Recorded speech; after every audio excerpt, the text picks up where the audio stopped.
A pregnant horse named Bella faced a terrifying ordeal when a massive boa constrictor attacked her. What happened next is an incredible tale of survival that will leave you shocked. In the serene countryside lived a pregnant mare named Bella. The farm where she lived was a picturesque haven, nestled between lush green fields and a sparkling river that wound its way through the valley. Bella wandered leisurely through the meadow, her movements slow and deliberate due to her advanced pregnancy. She grazed happily, taking in the tender shoots of grass that grew abundantly. However, little did Bella know that danger lurked in the shadows. A massive boa constrictor, its scales reflecting like polished armor, crawled silently through the tall grass. The snake's eyes, cold and calculating, were fixed on Bella. It had been stalking her for days, waiting for the perfect moment to strike. This master of stealth moved with lethal precision, its body undulating smoothly as it closed the distance between itself and its unsuspecting prey. Bella, fully engaged in her grazing, remained totally unaware of the looming threat. The farmhands, who worked diligently to maintain the land, often found comfort in the monotonous routines of their daily tasks. However, this sense of security was about to be shattered. Without warning, the boa constrictor lunged, its powerful body coiling around Bella with astonishing speed. The mare's eyes widened in terror as she felt the crushing force of the snake's embrace. She neighed loudly, filled with panic and desperation as she struggled against the constrictor's grip. Her powerful legs kicked out, but the snake's hold only tightened, squeezing the air from her lungs. The farmhands, who had been scattered across the fields tending to their chores, dropped everything and ran towards the source of the disturbance. Jack, an experienced rancher whose rough exterior hid a heart that beat fiercely for the animals he cared for, led the charge. Bella, the beloved mare, was entangled in the deadly embrace of a massive boa constrictor. Her breaths came in short, labored gasps, and her eyes were wide with terror.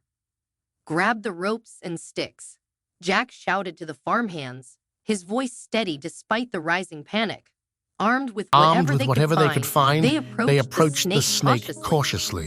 The farmhands surrounded the snake, and with determination and desperation, they began their efforts to free Bella. They tugged at the snake's coils, using the ropes to try and loosen its grip. It was as snake was made of iron, its muscles contracting tighter with every movement. Just when it seemed their efforts were futile, a memory flashed through Jack's mind. Years ago, a traveling snake charmer visited the farm and shared a memorable trick to drive snakes away using smoke. "Start a fire," Jack shouted. "Quickly, we need smoke to drive the snake away." Men gathered dry leaves, twigs, and anything else that would burn. Within moments, they had a small fire going, and smoke began to billow into the air. The acrid smell filled their nostrils, and they hoped it would have the desired effect. As the smoke thickened, the boa constrictor's grip loosened ever so slightly. Bella's body, which had been taut with tension, relaxed a fraction. Encouraged, the farmhands continued to stoke the fire. However, their relief was short-lived. The fire, fueled by the dry summer air, began to spread more quickly than anticipated. Flames licked at the edges of the nearby grass, and the wind carried embers towards the barn. Jack's eyes widened in horror. The barn was filled with hay. "Half of you, control the fire," Jack commanded, his voice urgent. "The rest, keep working on the snake." Smoke filled the air, making it difficult to see and breathe. Jack's mind raced as he tried to oversee both operations. He knew they were running out of time. The fire was spreading faster and Bella's life hung in the balance. As the farmhands battled the fire, Jack focused on Bella. "Hang in there, girl," he whispered, his voice choked with emotion. "We're going to get you out of this." The smoke began to have a more pronounced effect on the snake. Its coils loosened further, and Bella managed to take a deeper breath. Jack seized the opportunity. "Now, pull," he shouted. With a concerted effort, they tugged at the snake. The situation at the farm was growing increasingly dire. Despite their best efforts, The farmhands were struggling to control the spreading fire and free Bella from the boa constrictor's deadly grip. Realizing that they needed more specialized help, Jack made a quick decision. "Tom," he called out, his voice cutting through the chaos. Tom is a young and agile lad with a reputation for being quick on his feet. Tom nodded, understanding the urgency. He sprinted towards the stables, his heart pounding in his chest. He quickly saddled up his horse, a swift and sturdy gelding named Flash, and mounted up. With a swift kick, he urged Flash into a gallop, navigating the winding country roads with a sense of urgency and determination. The ride to Dr. Emily's clinic felt like an eternity. The winding roads, usually a source of scenic beauty, now seemed like endless obstacles. Tom's mind raced with thoughts of Bella and the unborn foal. Meanwhile, back at the farm, Bella's condition was worsening. At the edge of town, Dr. Emily was in the middle of her morning rounds when she heard the frantic clatter of hooves. "Dr. Emily, we need you at the farm now," Tom shouted as he dismounted. "Bella's in trouble. She's being constricted by a huge snake, and we can't free her."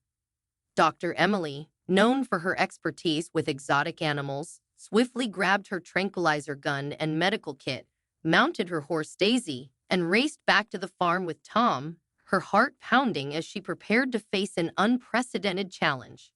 When they arrived, "Everyone stand back," she ordered.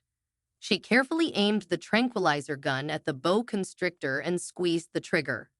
The dart flew through the air and embedded itself in the snake's thick scales. With the boa constrictor finally subdued by the tranquilizer, the real challenge began. Dr. Emily directed the farmhands to carefully unwind the snake. Each coil removed felt like a small victory, but Bella's breathing remained shallow and labored. When the last coil was removed from around her body, she didn't even get to take a single deep breath before she collapsed. Recognizing the gravity of the situation, Dr. Emily quickly administered emergency treatment to Bella. She injected her with a combination of medications to stabilize her condition.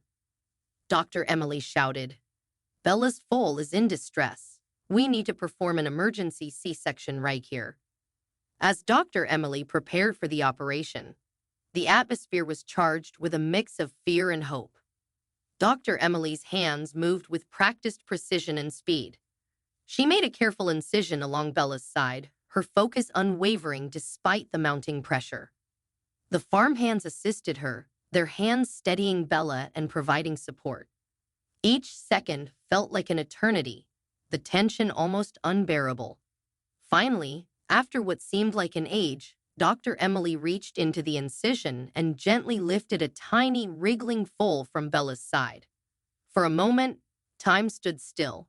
Then, as the foal let out its first weak cry, the crowd erupted in cheers. The relief and joy were palpable, a wave of emotion that swept through everyone present. Bella, though weak, groaned softly as her newborn foal was placed beside her. The sight was nothing short of miraculous. The foal, a small, delicate creature with a coat still wet and glistening, instinctively nuzzled against its mother. Bella, despite her exhaustion, responded with a gentle nudge, her eyes reflecting a flicker of life and hope. Dr. Emily quickly tended to both mother and baby, ensuring they were stable. The crowd, once tense and fearful, now buzzed with excitement and relief. The miraculous outcome seemed almost unbelievable, given the dire circumstances just moments before. Jack, his face lined with relief and gratitude, approached Dr. Emily. "Thank you," he said, his voice thick with emotion. "You saved them both." Dr. Emily smiled and said, "We did it together." As the sun began to set, casting a warm golden glow over the meadow, the scene was one of serene beauty. Bella and her foal lay side by side, both alive and safe. The farmhands, their hearts full, knew they had witnessed something truly extraordinary. Over the next few days, they all rallied around Bella and her newborn foal, providing round-the-clock care and support. The meadow, once a scene of chaos and fear, transformed into a place of healing and hope. Dr. Emily, who had been the cornerstone of the rescue effort, stayed by Bella's side. She monitored the mare's condition closely, administering medications and ensuring that both mother and baby were comfortable and well-nourished. The bond between Bella and her foal grew stronger with each passing day. The foal, a spirited little colt named Miracle by the townspeople, thrived under the watchful eyes of his mother and the caring hands of the community. Word of Bella's ordeal and her miraculous survival spread quickly. The community praised the farmhands for their efforts and also for choosing not to kill the boa constrictor, which was eventually released deep into the forest. Neighboring towns heard the tale as well, and soon it was being retold everywhere. It reminded everyone that even in the face of the most daunting challenges, hope and perseverance could lead to unbelievable outcomes. The farmhands marveled at Bella's resilience as she quickly regained her strength. She began to move more freely, her steps growing steadier, and her eyes regaining their lively sparkle.